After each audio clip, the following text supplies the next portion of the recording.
रावण एक राक्षस था, ये तो हम सभी जानते हैं। लेकिन रावण ने राक्षस होते हुए भी सीता जी का हरण भी किया, लेकिन उनको हाथ तक नहीं लगाया। ऐसी क्या बात थी?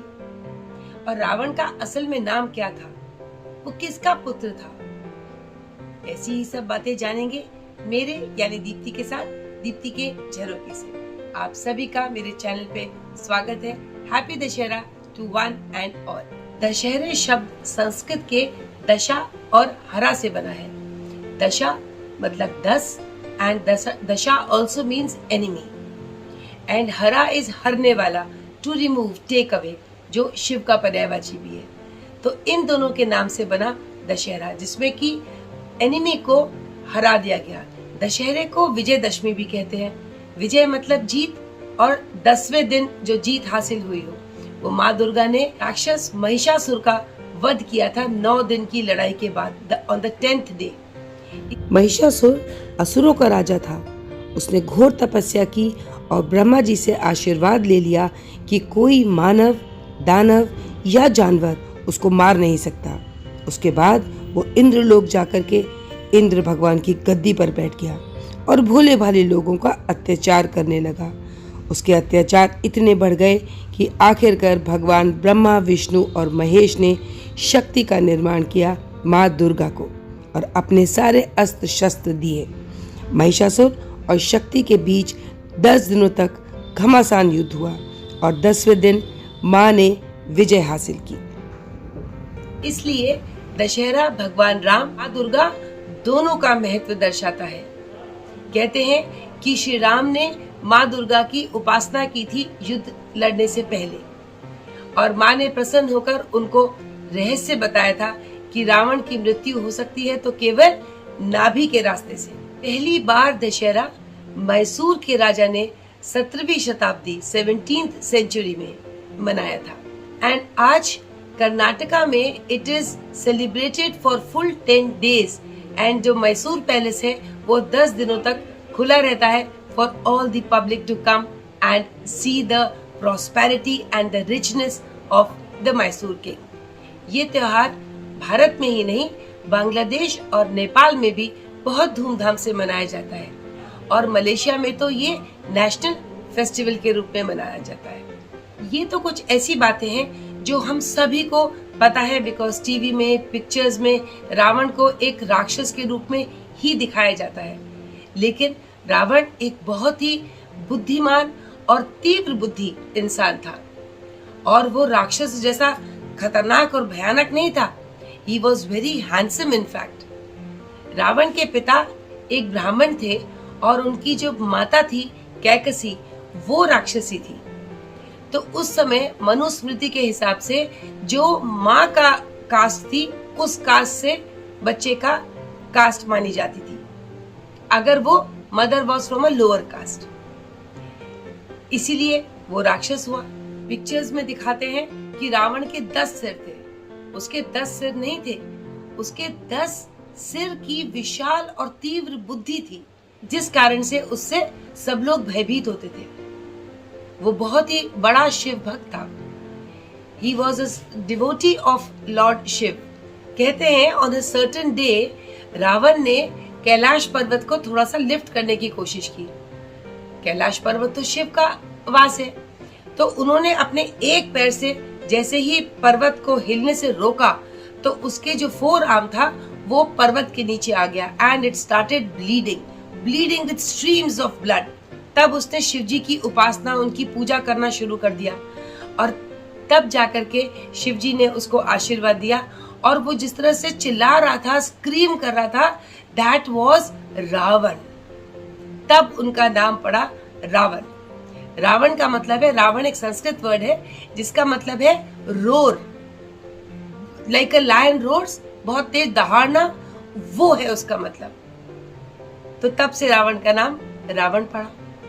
मैंने आपसे वीडियो के शुरू में कहा था कि रावण ने सीता का हरण किया था, लेकिन ऐसी क्या बात है कि वो राक्षस होकर के उसने सीता जी को छुआ तक नहीं। उसके पीछे कुछ इस तरह की मान्यता है कि रावण का जो कजन ब्रदर था, सौतेला भाई था कुबेर, उसकी जो पुत्र वधू थी, डॉटर इन लॉ, उसका नाम था रंभा। तो एक बार रावण स्वर्ग में गया तो उसने रंभा की सुंदरता देख करके वो मंत्रमुग्ध हो गया, मोहित हो गया। अब उसके मन में रंभा को लेकर गलत विचार आए, जिस पर रंभा ने बताने की कोशिश की, समझाया कि मैं तुम्हारी बहू के समान हूँ, I am like your daughter in law. लेकिन उन्होंने इसका कोई भी बात नहीं सुनी और उससे दुर्व्यवहार किया। जब कुबेर को ये बात पता चली तो कुबेर ने उनको श्राप दिया कि ओ रावण, आज जो तुमने किया तुम्हें दोबारा कभी नहीं कर पाओगे।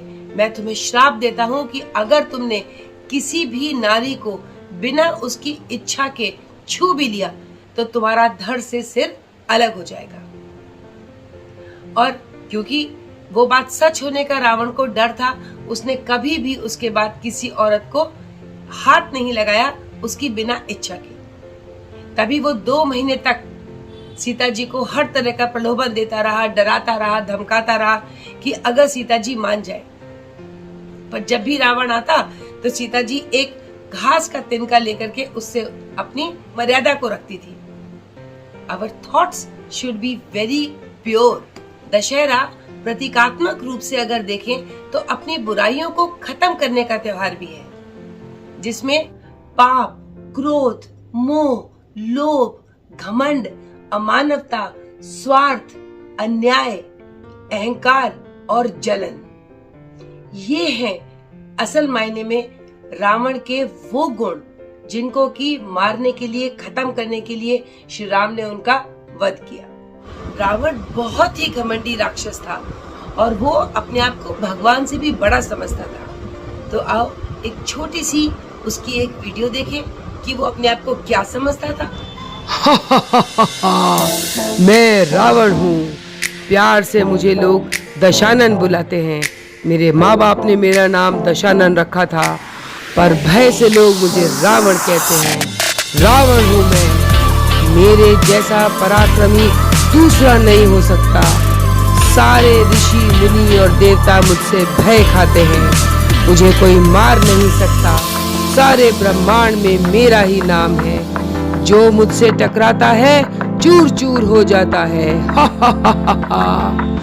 रावण मिट नहीं सकता, मिटा सकता है पर झुक नहीं सकता। मैं लंकापति लंकेश हूँ, कुबेर मेरी मुट्ठी में है, सो धन धान्य से भरपूर हूँ। अजर हूँ, अमर हूँ, शिव जी का महाभक्त हूँ। मेरा कोई बाल भी बांका नहीं कर सकता। सबसे बड़ा ज्ञानी हूँ मैं, रावण हूँ मैं, दशानन हूँ मैं। सारी दुनिया मेरी वाणी से कांपती है, काल मेरी मुट्ठी में है।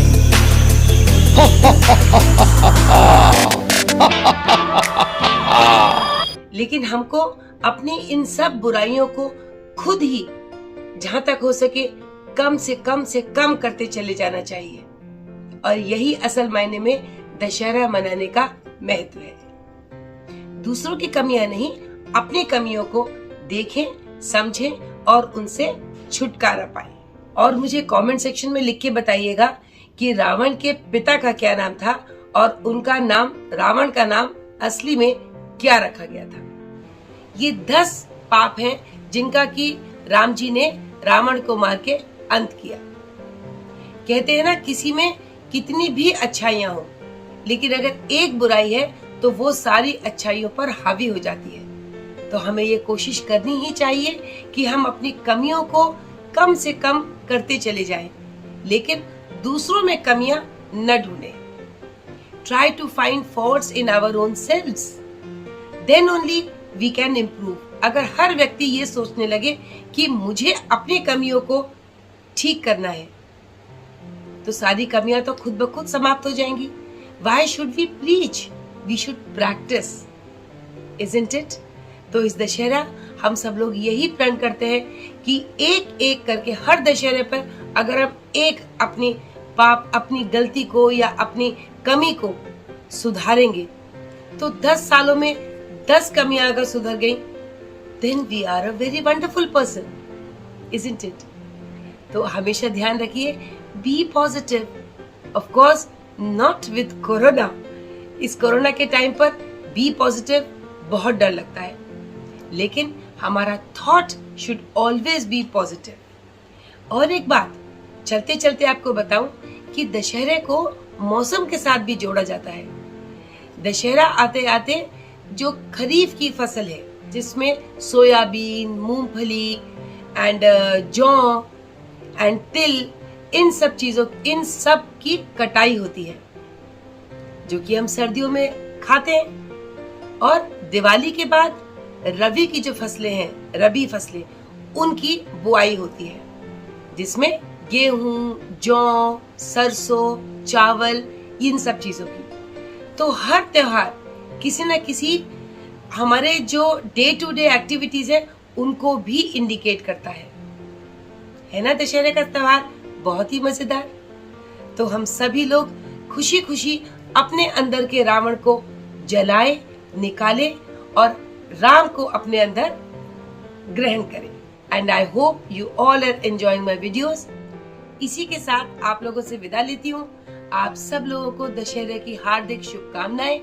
और मेरे चैनल को आप लोग सब्सक्राइब कर ही चुके हैं। जिन्होंने नहीं किया है, those who are new to my channel, please do subscribe and share my videos, and of course do like them with giving a thumbs up so that you get all the notifications when I upload a new video.